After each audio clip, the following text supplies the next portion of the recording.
For New York at 6. Good evening, everyone. Chuck and Carol have the night off. In New Jersey, police say an outlaw cop was gunning for the mayor of his town. The bizarre story is unfolding tonight in WEEHAWKEN, New Jersey. The mayor targeted by a cop with a grudge. Jim PAYMAR reports. About 7 o'clock last night, on a quiet block in WEEHAWKEN, a 24-year veteran of the local police force was allegedly out to assassinate the mayor.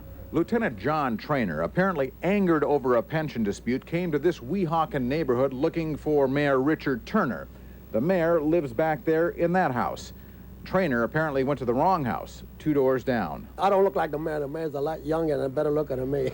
Louis FALCO was startled by a ruckus on his front porch. I seen 3 or 4 policemen around this fella over there and with his hands on the back.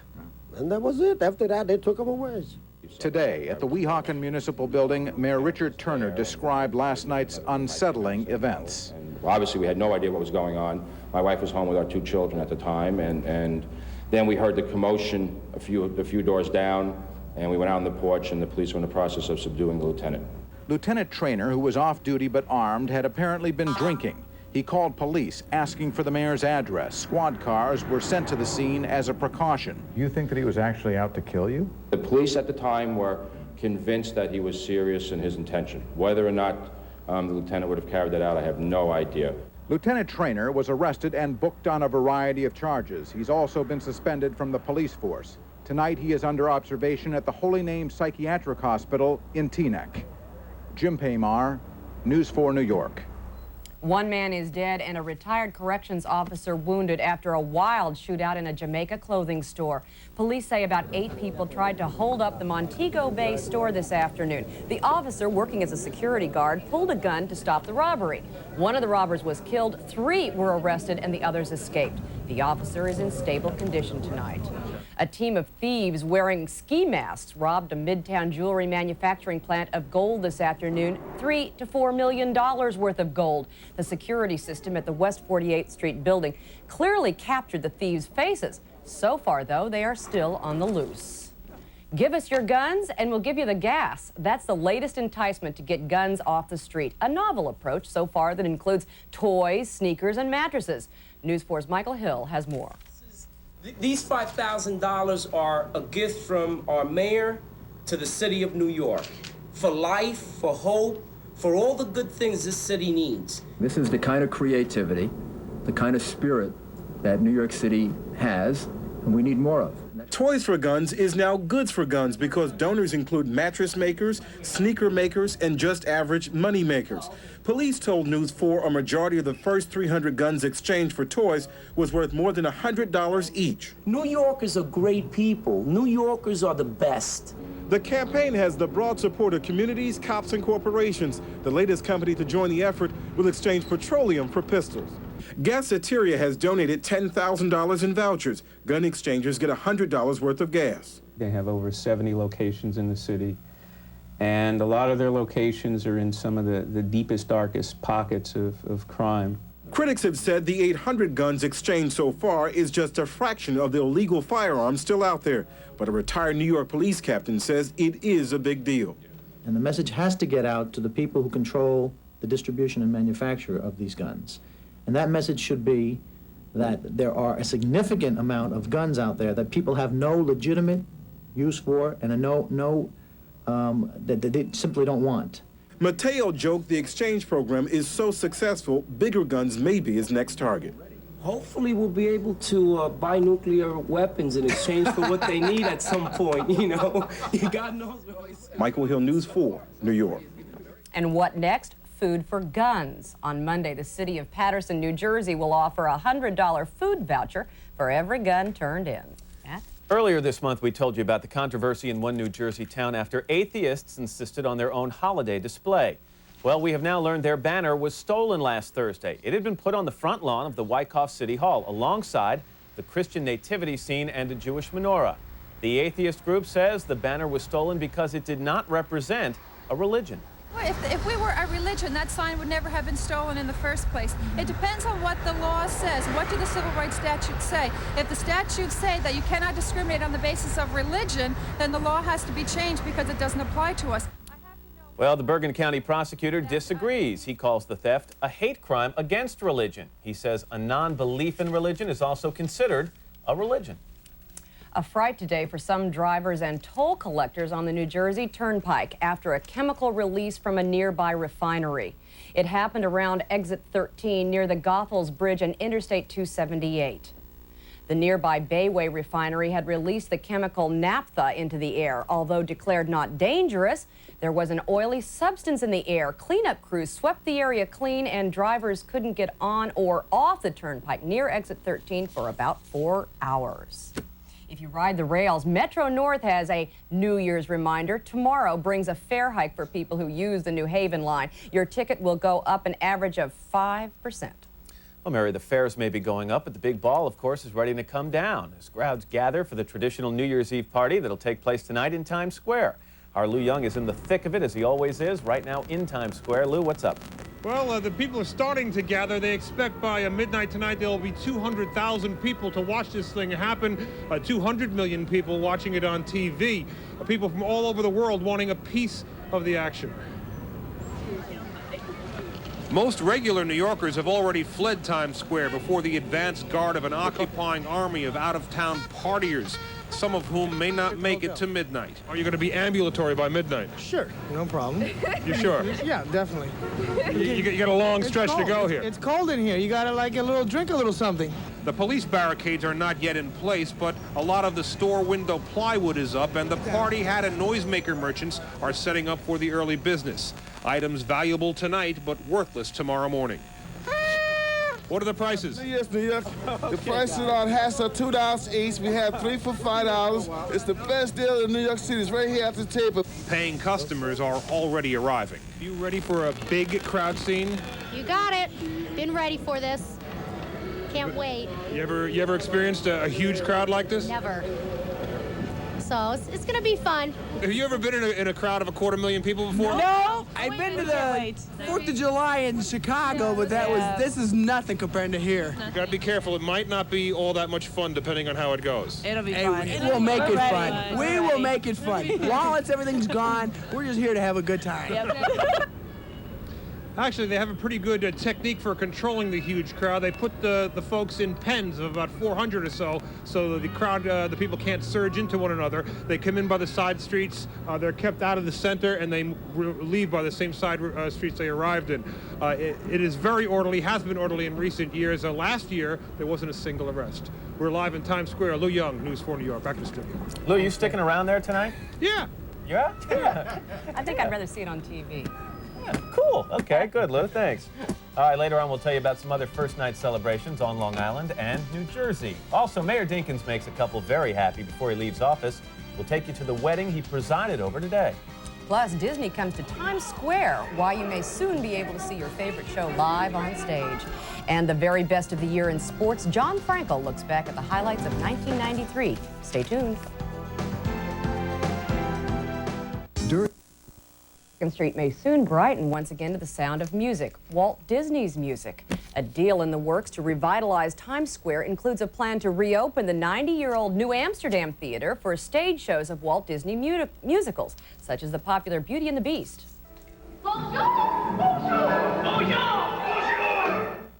The city hopes the Disney folks coming to 42nd Street will provide an important asset in efforts to clean up the block. Hope it works. That's right. Well, the guard is changing at City Hall tonight. Just minutes ago, Rudolph Giuliani was sworn in officially as the city's 107th mayor.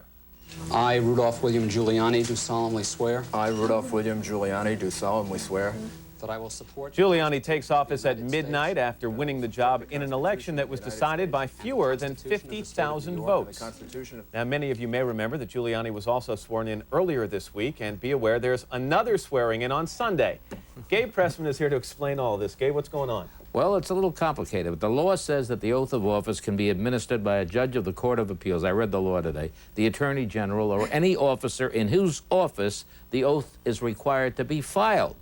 It would appear from reading the law that the city clerk who administered the oath to Giuliani last Tuesday and got a few cents as a fee did the job. Now, for good measure, of course, Giuliani has just been sworn in, as we saw, at 6 o'clock at a private ceremony by federal Judge Michael Mukasey. And for purely cosmetic reasons, Judge McCasey will do it still again at the public ceremony on Sunday at City Hall. There's nothing in the law that requires any public ceremony at all, but it's the kind of thing many politicians and perhaps lawyers relish. He Can't see it often enough. He wouldn't have to pay the 15 cents each time, I hope. That could get expensive. 45 cents to be mayor of New York. I remember one inauguration in which a mayor took 2 oaths, a beam in 1974. The cameras didn't pick it up. We had audio problems. So I sent a note to Bess Meyerson, who was the MC of the ceremony. I said, we didn't get it, so for history, maybe we have to repeat it. So she said, we're going to repeat the oath, Abe, and this time, get it right. That's great. Gabe, thanks very much. And of course, you're going to be here Gabe. on Sunday morning with more on that. Yeah, and for the incoming and the outgoing mayors, today was a day of contrasts.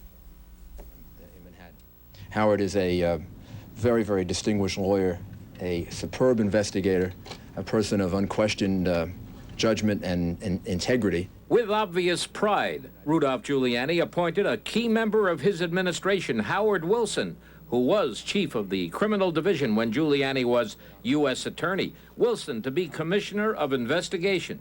Also named by the mayor-elect on this last day of '93, Alice Tettleman to represent City Hall in Washington, and Board of Education member Michael Petrides to be a special advisor.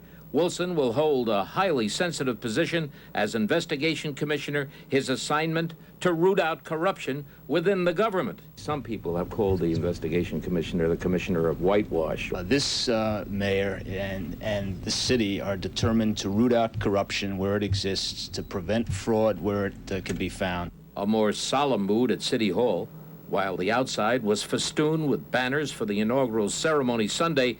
Inside, past gloomy, empty corridors, as one of his last official acts, Mayor Dinkins married Channel 11 anchorwoman Valerie Coleman to businessman Robert Morris. And Valerie, will you have this man to be your wedded husband? He loves performing marriages, and as part of a long-established ritual, he opened a bottle of champagne to toast the newlyweds. Later, pretty soon now, you're going to be hanging on the wall like those 2 fellas there. Yeah. Beam and Lindsay. Right. Yeah, at the little eerie, you know, where you're going to hang you after you're gone or something. As for Giuliani's mood on the eve of assuming the powers of the mayor, Very humbling kind of feeling. It's a tremendous responsibility. A lot of people depend on your doing this successfully and your ability to show them how successful they can be. and tomorrow Giuliani does take the prize he sought for so long, becoming the 107th mayor of New York. The inaugural ceremony to be broadcast here on Channel 4 live at 11:30 a.m. on Sunday. Carol Jenkins and I will be covering it. Great. Thanks, Gabe. Happy New Year. Happy New Year to you. And coming right up on News 4 New York, your holiday weekend. Are you going to need to get out the shovel again? Ira Joe will be along with the forecast. Plus, a royal shopping spree in New York had New Yorkers buzzing. We'll check Di's not-so-secret visit to the Big Apple when News 4 at 6 continues. Stay with us. Here's in Times Square tonight. Earlier today, she said so long to New York. The princess packed her bags and checked out of the Carlisle Hotel. And as usual, she had an audience of curiosity seekers and photographers. But their glimpse of the princess was brief as her visit. She was only in town for a day. Got in and got out. That's right. Not without a lot of attention, though.